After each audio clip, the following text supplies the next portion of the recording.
Hey Mike Hinkins, it's late at night and I'm really tired and I wanted to make a video for you. And I'm saying and a lot. I feel like it's that improv game, yes and, but I'm forgetting to say yes.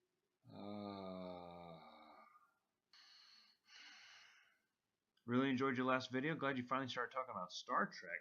It's been a long time coming and way overdue.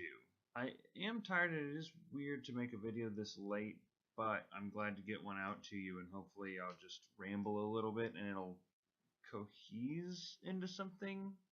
Coheve? I don't think it's going to do either of those things. So I've had a busy week. I've got a busy week coming up. I've figured out a new way to study for my pharmacology class, which involves lots more work because there's lots of information.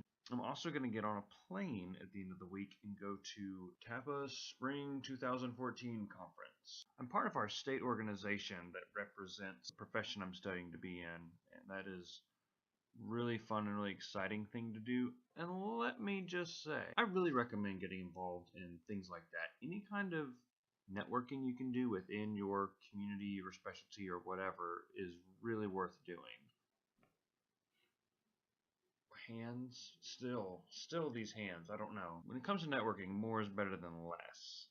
And it also gives you a chance to give back to an organization that has probably benefited you in ways that you don't know. I know that's very true for TAPA. They've done lots of work that I didn't even know about until I got to sit in a board meeting and hear about what goes on. So it was really fascinating. So get involved. Stay in school. Eat your vegetables. Alright, enough of that.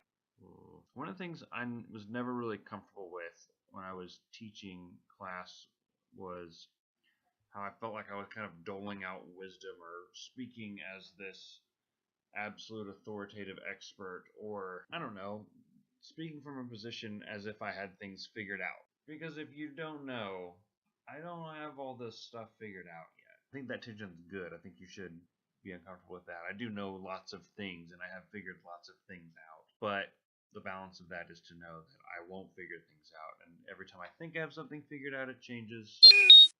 You know how that story goes. One thing I did to disrupt that dynamic, at least in my brain, was start off class with an embarrassing story about myself. So now it's time for story time. One of the things that we take for granted is words. Not that we get to use words, but we do get to use words, and that's something we take for granted. But that words mean what we think they mean. The definition of words is very fluid and dynamic. Changes all the time, could mean lots of different things.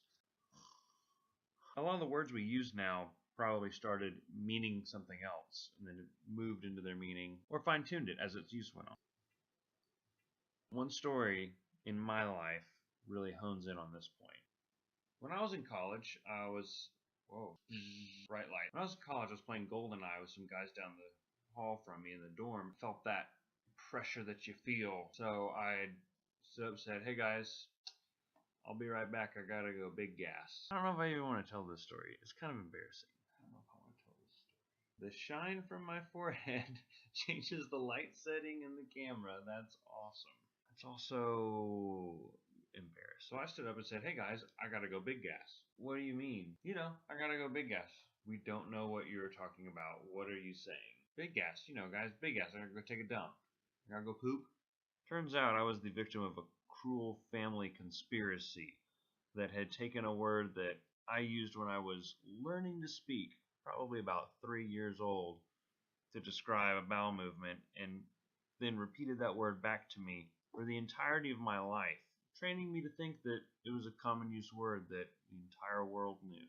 It wasn't until that sad day in the dorm that I found out my family had been laughing at me for years and years and years as I propagated the word big gas into what I thought was the English dictionary.